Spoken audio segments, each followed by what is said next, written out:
It is Ryan here, and I have a question for you. What do you do when you win? Like, are you a fist pumper, a woo-hooer, a hand clapper, a high fiver? I kind of like the high five, but if you want to hone in on those winning moves, check out Chumba Casino. At ChumbaCasino.com, choose from hundreds of social casino-style games for your chance to redeem serious cash prizes. There are new game releases weekly, plus free daily bonuses. So don't wait. Start having the most fun ever at ChumbaCasino.com. No purchase necessary. VGW Group. Void where prohibited by law. See terms and conditions. 18 plus.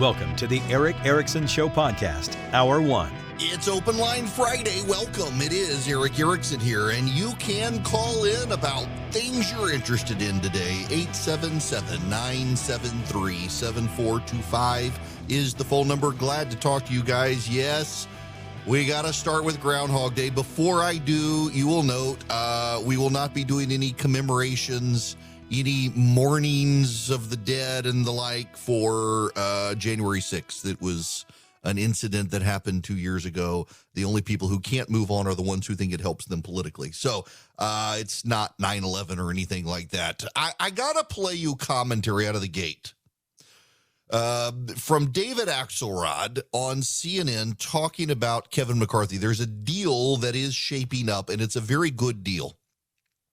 So I want to play this audio, and then I want to read you an email I got. 20 is a big number. This isn't like a marginal thing. He's got to turn 3/4 of these people around. But let me tell you something.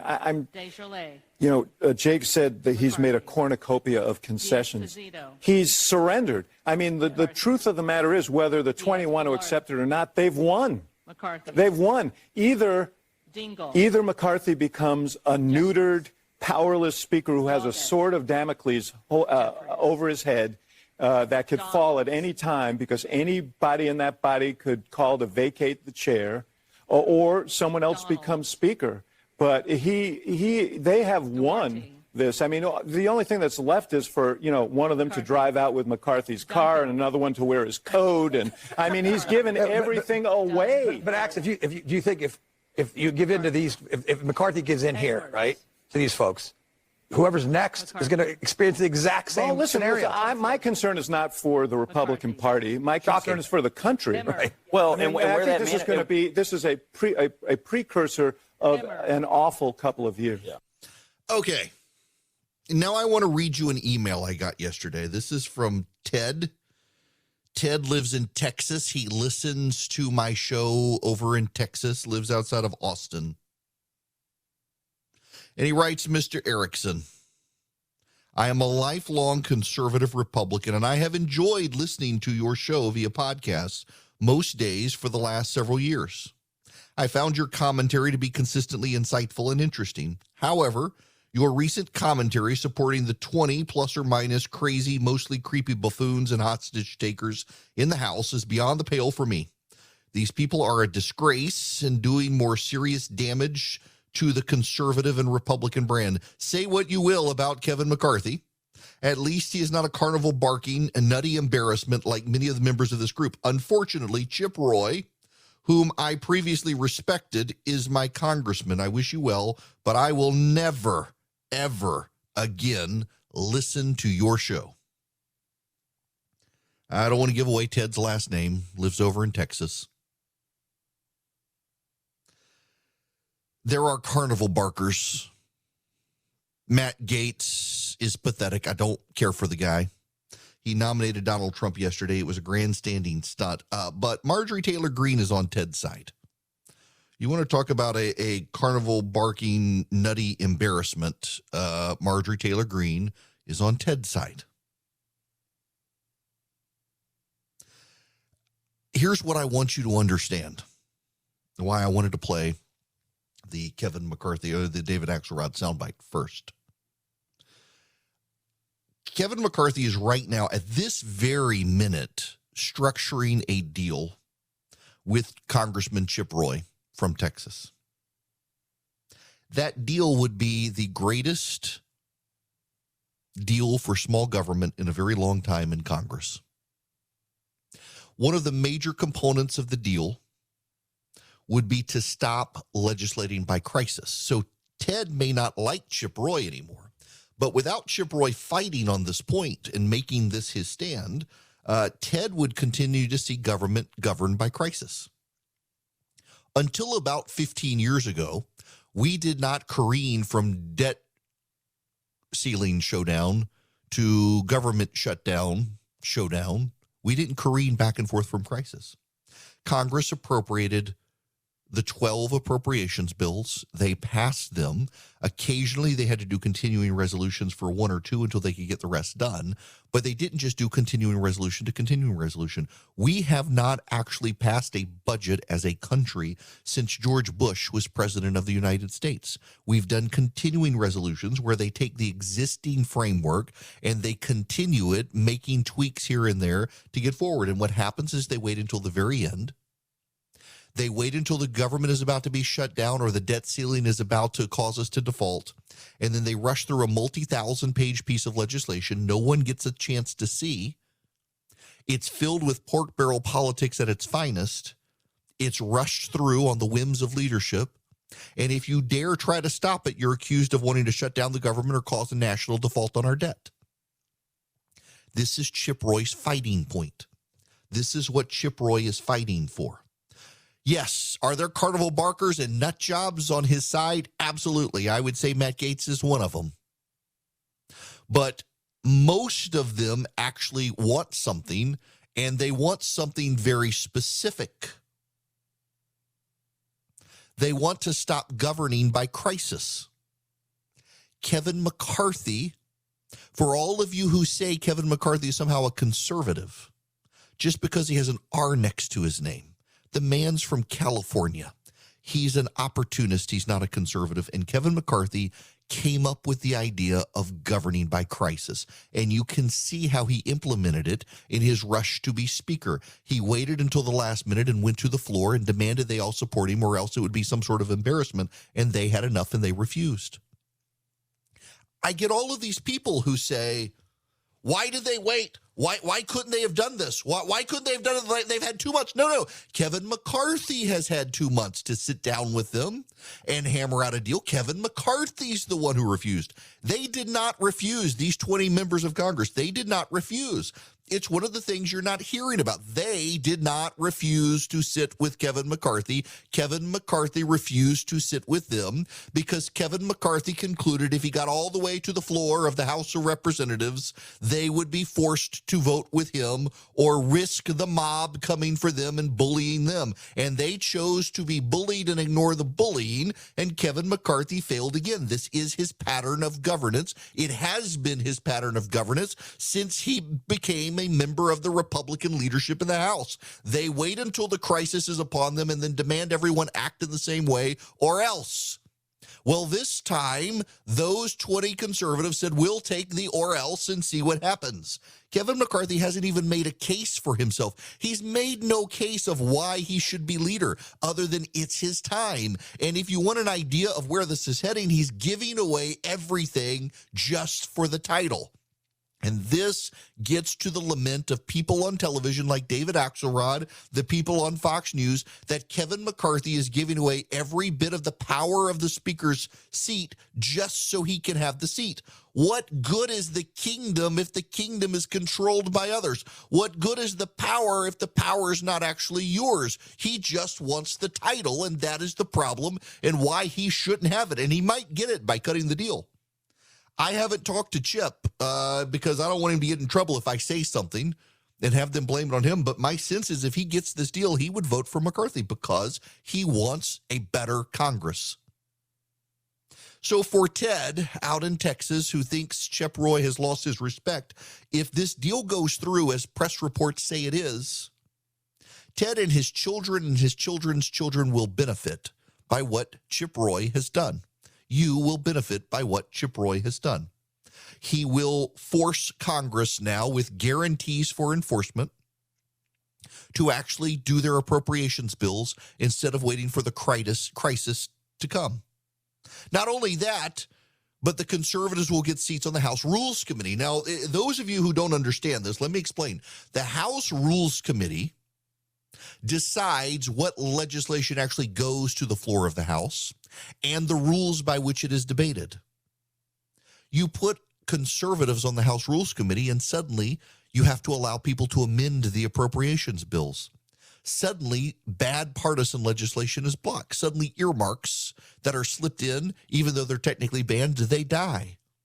They haven't given fiscal conservatives seats on the Rules Committee ever for that reason. And suddenly they're going to get 3 seats on the Rules Committee because of what Chip Roy has done.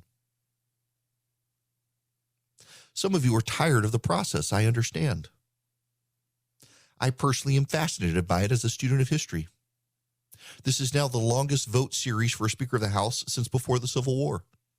It is historic. Nothing is going wrong with the country. The country is not flying off the rails because the House can't decide. Oh, but what about constituents and their Social Security checks? You're 3 days into Congress. You're 3 days into Congress. If this stretches on for 2 weeks, yeah, you got a problem. But right now, seriously, you don't have a problem. They don't have a problem. But there are these people, they want a powerful speaker, and this is part of the problem. The speaker shouldn't be powerful. The House should be powerful. That Kevin McCarthy is weakening the speaker's seat to get the title is bad for him and probably bad for the speakership, but it's not really bad for the institution. It makes every member of the House of Representatives more powerful, giving them more responsibility and forcing them to legislate. The House of Representatives does not govern. The House of Representatives has never governed. The Speaker of the House has never governed. The House of Representatives, over which the Speaker presides, legislates. And they haven't had to legislate because of people like Kevin McCarthy who do the legislating for them. They haven't had to think. They haven't had to grow up. They haven't had to do anything other than perform on Fox and MSNBC. And now, because of Chip Roy, they're going to have to actually legislate. They're going to have to actually show up and do their job. They're going to have to actually fund the government responsibly with actual debate and actual amendments and actual consideration, something they have not done in at least 15 years. And you think that's a bad thing, Ted? You think that's a bad thing? David Axelrod, who, by the way, I know and like a lot, but come on, man. I mean, the Speaker of the House of Representatives does not have to be powerful. All of you on Fox News calling these people terrorists and the like, you know what? Let them own the title. They don't care. They're actually getting a good compromise out of this. Kevin McCarthy may alienate people on the left side of him, though. That's the deep irony here. He wants this so bad. He wants this so much. He's willing to do anything possible to get it. And isn't that kind of a damning indictment on his desires to have it? Isn't it kind of a damning indictment that Kevin McCarthy will say or do anything just for the title of Speaker? But it's also not a bad thing that he's willing to neuter the position. Washington has so many people who are so full of themselves and high on their own supply of power. Getting rid of the power of the Speaker's seat and diversifying it and spreading it among the ranks of the House of Representatives is not a bad thing. It's not a bad thing. I'm a big fan of neutralizing the Speaker in the House and forcing the House to actually legislate. If anything, some of these people are upset because they won't have as much time to go on Fox and MSNBC and bellyache. They'll have to actually be there and participate in the debates. But those of you who look at this and think this is terrible, this is awful, how could they do this to poor little Kevin McCarthy? I would look and say, he hasn't earned it. He claims it's his because he's waited, and now it's his time. And if he's going to cut the deals and give away all the power just for the sake of title, perhaps those of you who have supported him should question whether or not you really want a man in the position who's willing to neuter the position just so he can get the title. But also, I would say this. For those of you who despise the 20, there are some real clowns in the 20. I don't deny it. Matt Gaetz being one of them. I am not a fan. but you're going to attack Chip Roy, Scott Perry, and some of the others who really want to reform the House of Representatives. Do you even know what you're saying by calling them clowns?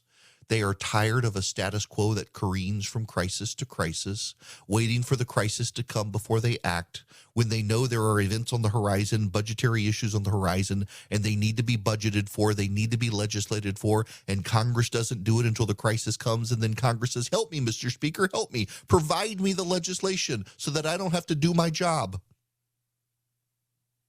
For those of you who think this is causing Congress not to work, actually what Chip Roy and these conservatives are fighting for is for Congress to have to work, for Congress to have to do its job. And you should at least try to understand that instead of just listening to the boilerplate talking points of people humping Kevin McCarthy's leg. The man is an opportunist. He's not a conservative, and he's willing to give away every scrap of power of the office just so he can have the title. And you should be questioning that. And if you're going to question the conservatives, at least understand they want Congress to actually have to work. And that's a good thing. The weather outside might be frightful, but in your bed, you've got super soft Boll and Branch sheets to sleep under. They'll keep you comfortable. They're just the perfect weight. Summer, winter, fall, spring, the perfect weight, and they get softer every wash. And right now, with the weather so cold outside, you want to just be snuggled up inside. They're the perfect sheets under which you and your loved one can snuggle. And right now, you can get 15% off your first set of sheets when you use promo code ERIC at bollandbranch.com. That's Boll and Branch, BOLLAND branch.com. The promo code is ERIC, ERICK. Boll and Branch sheets are the perfect 100% organic cotton threads that get softer every wash. Not only do they get softer every wash, but the drape across your body is just perfect. I really enjoy mine. We've got them now on multiple beds in the house. We've just kept buying them because they're so soft. And every wash, they get softer. And right now, get 15% off your first set of sheets when you use promo code ERIC, ERICK, at bollandbranch.com. That's Boll and Branch, BOLLAND branch.com. The promo code ERIC. It's Open Line Friday. Feel free to call in 877-973-7425 should you wish. Damar Hamlin, the ventilator tube has been removed. He is breathing on his own. He can finally talk. He no longer has to write. He FaceTimed his friends on the Bills team, told his teammates and coaches, love you boys. He is making a good recovery. The NFL is going to honor him. The league is giving clubs the option to outline Hamlin's number 3 and the 30-yard line number in Buffalo Bills red or blue. Players can also wear black Nike T-shirts displaying love for Damar 3 before the game. And the Bills players will wear 3 patches on their jerseys in Week 18. He was hospitalized after that collapse. This is really good news, and it continues to be remarkable to me how many people in a growing age of secularism rapidly move to prayer. And good for them to do it, good for people to see it. I played Dan Orlovsky on the NFL Network the other day with ESPN, openly praying on television, the people around him bowing their heads, joining him in prayer. Prayer works wonders. It doesn't always work the way you want it to, but it certainly works. And Damar Hamlin, right now, the doctors are deeply encouraged by this. They're not going to say yet he's going to make a full recovery, but they are saying he is headed out of critical territory and in the right direction. And that's what you want after an injury like that. And good for the NFL as well to allow this to happen. You know that the NFL somewhat hostile to all the players praying on the field and the like until that happened. And that kind of changed everything. And that's good. When we come back, we got to move on to the fights ahead, because you think the speaker fight is the fight. There are lots of fights, and I want to outline some of those fights for you of where this is going to be. I also want you to know that the voting continues, and there is talk about going on and adjourning the House today after a vote where McCarthy is not expected to win. And they're working on finalizing a deal. One of the things you got to understand is they want to put enforcement provisions in the legislation. By putting enforcement provisions in the legislation, they will be able to lock in that McCarthy and the Republicans will have to honor the deal, and there will be binding actions by which they can unravel the House of Representatives if they don't do that. I don't know what those terms are going to be. They've been outlining these. My question is, we're at this point where you've got House conservatives now starting to lean towards McCarthy. How many just flat out refuse to vote for him? How many will vote present? Because only 5 of them can vote no. I just want to say something for the record here before I move into phone calls. You can call in. It's Open Line Friday, 877-973-7425. I just want to say something on the record. Everything I have learned about Harry and Meghan has been under duress against my will. Other than I watched that one episode, that very first episode, just to see what it was about. But all of this stuff coming out now, I really don't care about what his nether regions look like. I don't care about his drug. I don't care how he lost his virginity. I don't care about this stuff. Why do people care about this stuff? What a whiny kid who would be nothing but for the family. He's now decided to portray to make some money. Just pathetic. And I don't want to know any of this stuff. And this may be the time and the sign that I need to delete all access to the internet around me so I don't have to keep seeing all this garbage. Now, to the phones, 877-973-7425. Cindy, you're going to be up first. Welcome. Cindy? Hey, how are you? Good. How are you?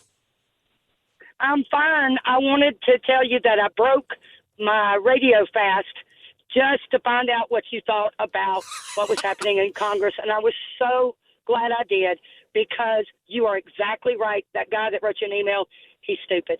And Chip Roy, I love him. He's one of my favorite. He's reasonable. He stands, strong. And Matt Gaetz and Lauren Boebert, they need to go away. But what they're standing for is exactly what is needed. And I think the American people that have any sense and know about government understand this is necessary. It's not a clown show. Look, Cindy, I appreciate the kind words. I will tell you, I have a much higher impression of Lauren Boebert than I do Matt Gaetz, but I do wish that, given the tightness of the vote that she had, that she would realize she needs to do things differently than what she's done. Gaetz, I've got no use for the guy. I just think he's a clown who he has discredited this entire effort by standing up and doing things like nominating Donald Trump and things like that. And it's discrediting, I think, to see him do that. And it undermines all the work that people like Chip Roy and Scott Perry are doing to ensure a great deal. Now, I will tell you that McCarthy's lost again, and but he has flipped one vote of the 20. I suspect that we will see a further flipping over time as they move further along. But I think that Matt Gaetz has discredited him and his cause to the point that even Republicans walked off the floor when he was speaking, nominating Jim Jordan, who doesn't want it, by the way. Jim Jordan has made very clear he doesn't want it. Dan Bishop, who I had on the program yesterday, has flipped to vote for McCarthy, which is a kind of big deal now. Dan Bishop flipping to vote for McCarthy. That's kind of a big that's kind of a big deal, that he, having been on the show yesterday and said they needed to get to a deal, and if they got to a deal after saying he would never, ever, ever flip, well, that seems like he's got a deal he can support. And that's a pretty big signaling that they're headed in the right direction and there is some level of trust for this. Breachin, one of the other congressmen who had also opposed, has now flipped to McCarthy, which sounds like there is a deal. Dan Bishop opposed McCarthy on the first 11 ballots.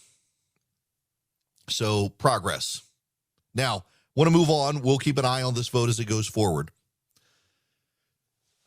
While everyone is distracted by the speaker's fight, and it really does feel like Groundhog Day. I mean, every day we come in and I'm like, please, can we move on? What is the big story of the day? And the big story of the day continues to be this. We do have to figure out the fights ahead. And we know what the fights ahead are going to be. And while many people are complaining about this conservative rebellion of 20 against McCarthy, they've actually helped mitigate some of the existential crises moving forward with this deal. Now, how does this actually work? Well, we know or have good guesses of when the debt ceiling will need to be increased. And we know that by October, they will have to fund the government.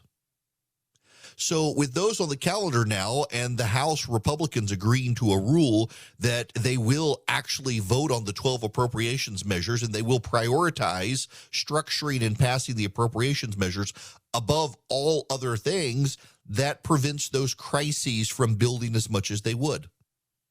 There's still going to be problems when we get to October, and there are still going to be problems with the debt ceiling ultimately. Conservatives won't want to go along with that. Democrats will, of course, be required to weigh in, probably more likely than not, depending on the structures of the terms. At the same time, however, because Chip Roy has forced the House Republican leaders to abandon the process of governing by crisis, this actually helps get those off the table.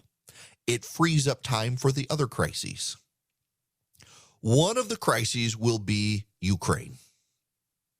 House Republicans are not as willing as House Democrats to fund Ukraine. The moderate House Republicans and the moderate House Democrats together are willing to fund Ukraine. Depending on how many seats on the Rules Committee conservatives get out of this deal, particularly fiscal conservatives, it could make it harder to fund Ukraine. The Senate, however, is insistent on funding Ukraine and has the votes to fund Ukraine, and they will tie funding Ukraine to anything. There will be an intra-congressional fight between the two houses, a bicameral fight. Now, you do need to understand that the view of most senators and the view of most congressmen, despite their antagonism towards each other, and by the way, there is real antagonism towards each other. A lot of these people, even on the Republican side, don't like each other. I happen to like a lot of the people in the House who don't like each other.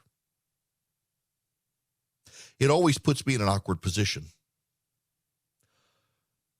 But they actually view each other as opponents. Now, you can have Dan Crenshaw out there calling his Republican colleagues terrorists right now, but they view each other as opponents. The Senate is the enemy. And in the Senate, they're opponents against each other, and the House is the enemy. That bicameral rivalry happens to bring people together. And the Senate doesn't care what the House does on Ukraine. The Senate is going to fund Ukraine, and that's going to put a bicameral fight there. By the way, there is at this very moment, as I'm talking, some breaking news for those of you in Georgia. Andrew Clyde has just voted for Kevin McCarthy. He has, in the last 11 votes, refused to vote for McCarthy. This gets closer and closer to that deal. Michael Cloud has just voted for McCarthy as well. For those of you in Texas, Michael Cloud from Texas has, for 11 votes, voted against McCarthy. So you've got Andrew Clyde, Andrew Clyde, Michael Cloud, Dan Bishop, and one other have now switched their votes to McCarthy already, headed in his direction as predicted, which means it looks like they're getting close to being comfortable on the deal, and these are good faith votes showing that they will move in his direction. You may be able to get some of these people who have said they'd vote no to vote present, therefore their votes wouldn't count, or they would take a walk off the floor so they wouldn't have to do it. Gates will stand there and vote no, and Gates will marginalize himself. And you actually probably won't see a big complaint if Gates is removed from some committees as a result. He's not getting anything in the deal. And from what I know of some of the conservatives behind the scenes, they're deeply antagonized by Gates right now as well, and they won't care when he gets punished. That's happening right now. Andrew Clyde and Michael Cloud, Dan Bishop have all voted now for McCarthy. Now back to the fights. The border is going to be another fight. The border is going to be a really big fight. In the next hour, I want to spend some time on the border. Joe Biden, the president, spoke yesterday. Remember that guy? We've been so focused on the House. The president's kind of gotten a pass by everybody. He really hasn't done much in the past few days, but yesterday he gave a press conference, and he did talk about the border. He did talk about the situation there. He did talk about the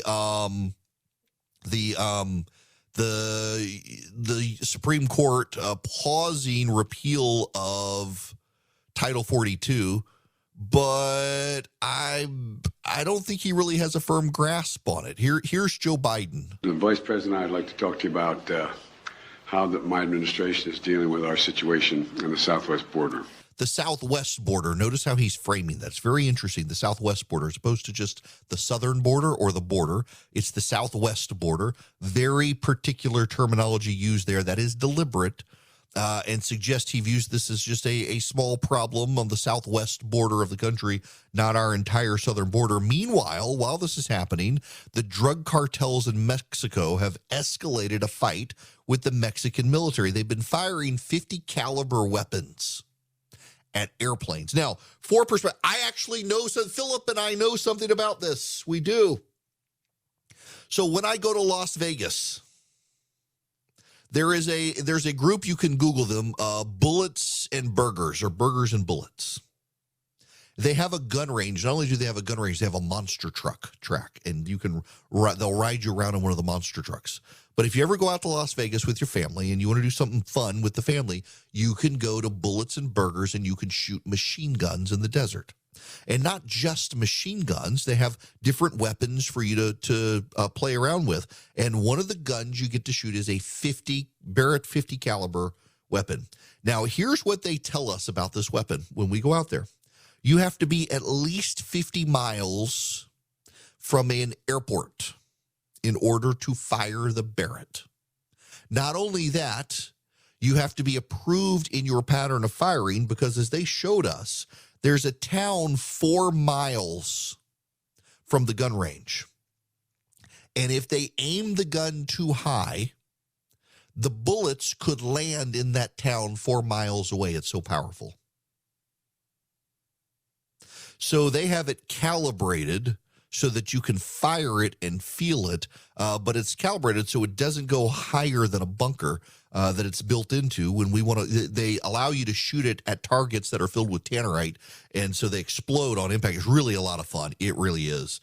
But we do this, and they were talking about the parameters of that. It's got to be 50 miles from major airport that has regular commercial traffic, and it's because it's 4 miles from a town, it's got to be calibrated in such a way to restrain where the bullets can actually go. It's got to be locked into a particular position. So they have 50 caliber weapons that the cartels are shooting because El Capo's son has been arrested, and they're fighting back. The border is going to escalate into a conflict in Mexico, which is a failed drug state. Mexico is a failed state, whether you want to believe it or not. The White House doesn't take that seriously. They're afraid they'll be called racist for calling it a failed state. That's going to be one of the major fights. Mexico, Ukraine, the border, the drug war south of the border, the fentanyl crisis, all of these things play together with national security and defense spending. And part of the deal that McCarthy has agreed to with these conservatives is to restrict defense spending to 2022 levels. Now, why? If you talk to the conservatives, they say that this actually would force the Pentagon, if the Pentagon is serious about defense, to get rid of a lot of duplicative services, waste, fraud, and abuse. They would still have plenty of money to build plenty of weapon systems, develop new weapon systems, but that cut would force them to do an evaluation and an audit so that they can still spend money on our national defense. Now, whether or not the Pentagon does that is on them, and that'll be on the president, not on Congress. Congress, though, wants to restrain some of the spending. This is actually not a bad thing. So it's going to be interesting to watch how these fights shape up. But those are the big ones. The border is going to be the big fight. Ukraine's going to be a big fight. The debt and spending, because of the deal that Chip Roy has gotten, will still be fights, but less so than these other things. Republicans believe they have a winning issue when it comes to the border, and now this cascading crime problem in Mexico that spills over to our border is something they're going to want to deal with that the Biden administration has never been serious about. And now suddenly even the Biden administration realizes they have to get serious about the border issue now that Republicans are in charge. Why? Because Republicans can now hold hearings in the House and bring in Customs and Border Patrol and have them give the eyewitness accounts of just how bad it's gotten. Now, before we move on, I got to tell you about Patriot Mobile, one of the great companies out there that is funding the conservative movement and helping get conservatives elected, including helping conservatives take over school boards around the country. They've been 11 for 11 races they've won fighting against woke school board members with conservatives, and they've used their profits to do it by funding political groups that help these candidates. And to raise their profits, they need your business. And if you take your business to Patriot Mobile by going to patriotmobile.com/Eric, you will get guaranteed good service because they use the same cell towers everybody else uses. You can take your existing phone number to Patriot Mobile. If you have an unlocked phone, you can take your existing phone and your existing phone number to Patriot Mobile, and you won't have any real hiccup in your service. It's a great service. They give great discounts if you're a veteran, a first responder, a teacher, an NRA member. If you got multiple lines for your family, they can give you that great service. It's guaranteed great service. They also have 100% U.S.-based customer service. So if you want to call and talk to them, call 972-PATRIOT and tell them I sent you, and you'll get free activation with my name, or just go to patriotmobile.com/Eric today. You're doing business with Christian conservatives who want to give you a great service and in return grow their profits so they can fund the causes you care about. Hi there, it is Eric Erickson here. The phone number is 877-973-7425. Should you wish to be a part of the program, let me see, I'm just getting this email in.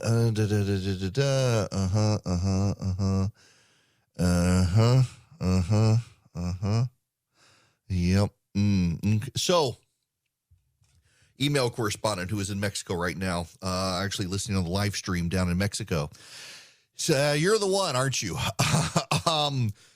The situation in Mexico has gotten extremely chaotic, and there is a rumor that the cartels, some of their munitions came from the American government in some capacity, and we're not sure how. A buddy of mine actually just sent me a picture as well, separately from that. It is of a someone with a Barrett 50 caliber on, it looks like on a roof of a truck. They're in the bed of the truck with it on the roof. They're shooting at planes. Now, a video came out of them shooting into the air at planes, which isn't practical. What's actually happening, Peter Meyer, actually the former congressman, sent me a note when I was questioning that video and said actually what they're doing is they're shooting at planes on the runway. They've shot at a Mexican military aircraft and an Aeromexico flight on the ground in one part of southern Mexico. Beyond that, however, they are threatening to do this to more aircraft in the area because El Capo's son has been arrested. So this is Culiacan Airport. I don't know how to pronounce it, y'all. I'm sorry. But they've shot at these planes. It appears Ovidio Guzman has been arrested. He's part of the Sinaloa drug cartel, and cartel members opened fire at the wrong military aircraft that was taking off with him, and now they've continued to shoot at planes there. It's a deteriorating situation there, the war between the cartels and the Mexican military, and the cartels in some cases are more heavily armed than the military. So the question's going to be, how does this get Americans involved to clean up the situation? Because whether you like it or not, Mexico on our southern border is having cascading spillover problems. They've been shooting at our agents. They've been infiltrating American airspace. They've been running drugs and human trafficking victims into the United States, and now they're at war with an ally. Something's going to give as Mexico continues to engage in a wholesale crack-up. When we come back, I want to talk about the border and Joe Biden. He's talked about it himself yesterday in the White House. I've got the audio for you, some thoughts on this, and I'll take your phone calls, 877-973-7425. You're listening to the Eric Erickson Show across the whole United States. With the Lucky Land Slots, you can get lucky just about anywhere. This is your captain speaking. We've got clear runway and the weather's fine, but we're just going to circle up here a while and get lucky. No, nothing like that. It's just these cash prizes add up quick. So I suggest you sit back, keep your tray table upright, and start getting lucky. Play for free at LuckyLandSlots.com. Are you feeling lucky? No purchase necessary. Void where prohibited by law. 18+ terms and conditions apply. See website for details.